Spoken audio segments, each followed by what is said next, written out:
What happens is all the coffee comes here. There'll be people that will crowd and gather around this area.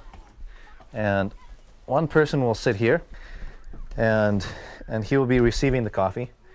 Each person will bring their bag or bags, and it's dumped into this box here.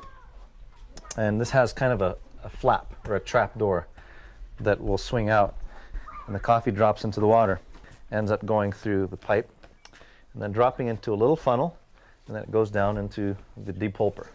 The depulper is it's like a cheese grater that's the shape of a cylinder, and there's just enough space for the beans to get through, but not for the full fruit to get through. The edges of this cheese grater catch the skin of the fruit, tear it off, then the beans end up going one way, and then the skin goes another way.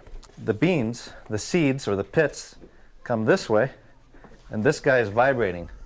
So if there's anything that wasn't depulped, if a fruit makes it through, it won't fall through, and we catch it in a bucket and we put it through again. So it's just making sure that we can be very careful in the process to depulp everything we want to depulp.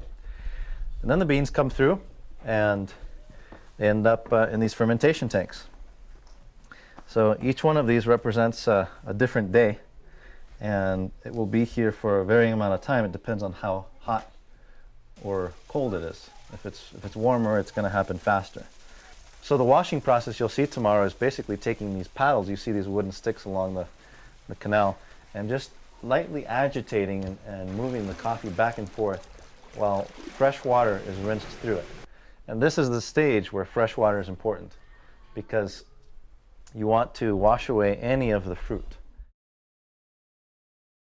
The cleanest, purest approach is something that really allows you to see what's happening in the ground.